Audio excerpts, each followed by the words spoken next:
Chers frères et sœurs, ne pensez pas que l'Occident n'est pas capable du pire. Les Juifs pensaient qu'ils étaient tranquilles en Europe jusqu'à ce que Hitler arrive. Ça a changé. Donc, méfions-nous, apprenons de l'histoire et travaillons. Que vous soyez Ivoirien, que vous soyez Congolais, que vous soyez Tchadien, que vous soyez Marocain, que vous soyez Togolais, que vous soyez Béninois, que vous soyez Burkinabé. Aujourd'hui, nous nous retrouvons ici. Donnons-nous la main. Oublions ces nationalités coloniales. Ce n'est pas nos nationalités. On vous l'a montré, la carte de l'Afrique avant sa domination coloniale. Ce n'était pas ça. Nous n'avions pas ces nationalités, Camerounais, etc. Donc, taisons tout ça et donnons-nous la main. Commençons par réfléchir à partir d'ici. L'Nkrumah, on a cité Nkrumah tout à l'heure. Ces gens, l'Nkrumah, ils ont commencé par penser l'Afrique dans la diaspora, c'est-à-dire à l'étranger. Et quand la situation est bloquée sur un continent, sur un territoire, c'est les enfants de ce peuple qui sont à l'étranger qui apportent la solution. De Gaulle l'a montré. Quand la France a été sous la domination coloniale, De Gaulle est parti à l'extérieur, il a organisé la libération à partir de l'étranger, notamment du Congo, Brazzaville et de Londres. Donc, chers amis, nous avons fui notre continent. Mais ce n'est pas encore une fin en soi. Nous devons travailler à partir d'ici. Penser, retrouver la terre africaine. Et c'est là que le MOLTRA, c'est-à-dire le mouvement que je dirige, qui s'appelle le Mouvement pour la libération totale et la reconstruction de l'Afrique, dit que la jeunesse africaine doit s'organiser absolument pour réaliser une révolution populaire. Parce que nous n'avons pas des armes, nous n'avons pas à aller faire la guerre. Mais la force populaire, c'est ça qui est au-dessus de tout. Et toute l'histoire l'a montré. L'Allemagne était morcelée, dominée. C'est Bismarck et ses amis qui ont mobilisé la jeunesse allemande pour chasser les puissances étrangères qui dominaient l'Allemagne et ont reconstruit l'Allemagne. L'Italie, c'est Garibaldi et Cavour. Il y a des moments du combat que les patriotes, ces patriotes-là, ont dû prendre des armes, mais ils ont d'abord travaillé à mobiliser leur peuple. L'Amérique, les États-Unis d'Amérique, c'était 13 colonies britanniques où les Anglais sont venus, on a exterminé les locaux, on a déporté les Africains. Plus de 200 millions d'Africains ont été déportés du continent africain en ce moment-là. Et quand les Anglais qui étaient en Amérique voulaient prendre leur indépendance, ils se sont rebellés, ils ont chassé les Anglais. Et ils ont pris la possession de la terre américaine, ce qui a donné les États-Unis aujourd'hui première puissance du monde, qui règne.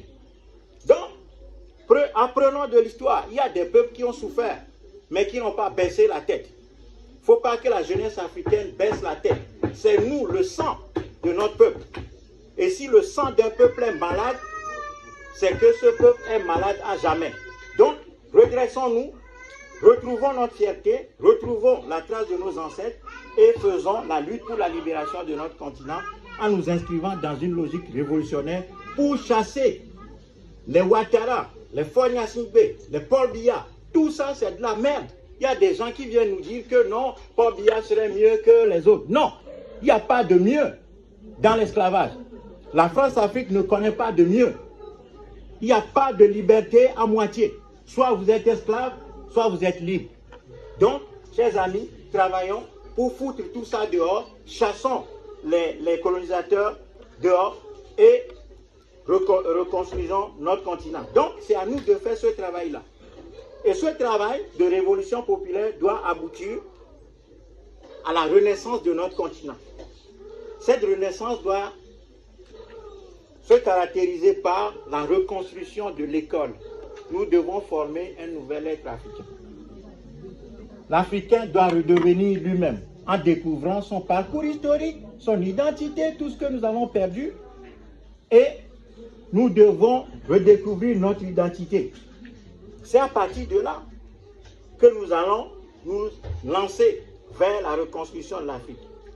Donc, l'éducation, la colonisation, sortie de la colonisation, sortie des religions coloniales, sortie de l'agriculture coloniale, productrice de café, cacao, de coton, tout ça. Sortons de tout ça.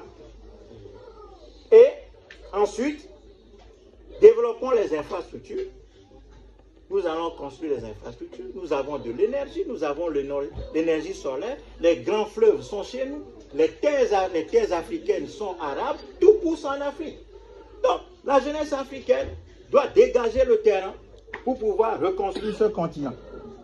Et la reconstruction doit aboutir à quelque chose de très important, qui est que nous devons sanctuariser notre continent.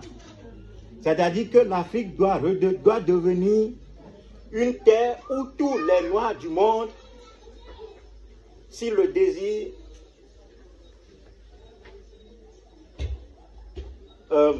foulés aux pieds et maîtrisés.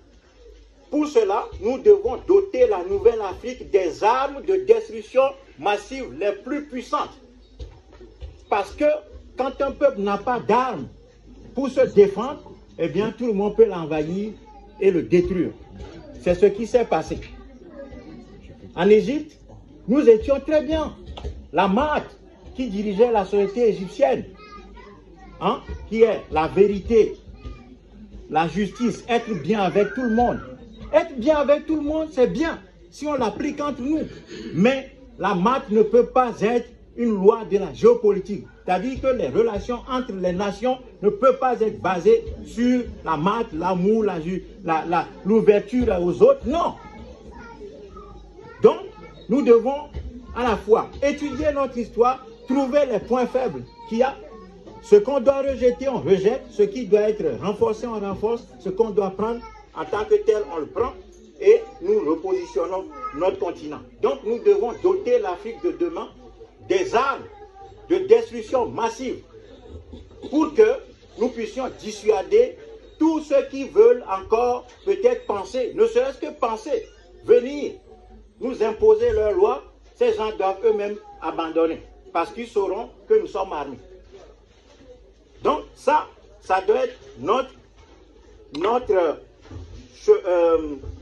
notre projet, parce que si nous ne faisons pas ça, les bouleversements géopolitiques qui sont en cours, c'est-à-dire le déclin d'un Occident tout puissant en Afrique, le déclin relatif d'un Occident tout puissant en Afrique, tout ça ne va pas nous profiter parce que nous n'avons pas des dirigeants patriotes qu'il faut pour défendre nos intérêts. Vous le voyez très bien.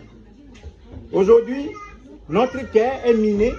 Hein, on nous parle de djihad ou du terrorisme. Arrêtez, ce n'est pas le terrorisme.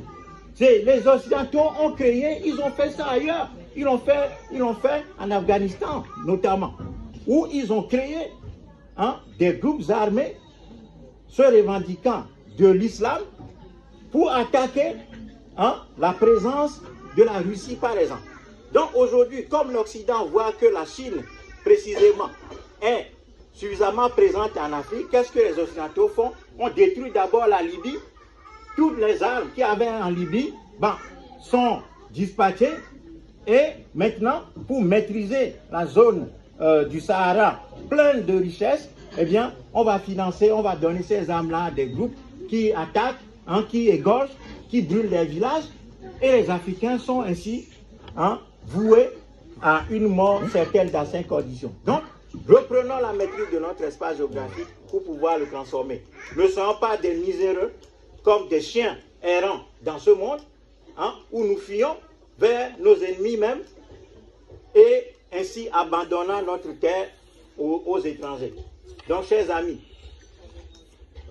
ne baissons pas la tête.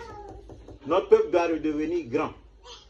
Nous devons marcher sur la trace de nos ancêtres, des vrais patriotes africains, des dignes fils, des Sékou Touré, des Olympio, des Lumumba, des Thomas Sankara,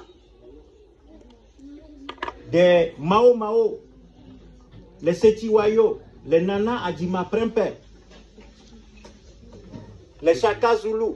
Voilà des gens qui doivent nous inspirer. Nous devons nous réveiller avec ces gens-là et nous devons nous coucher avec ces gens-là. Merci.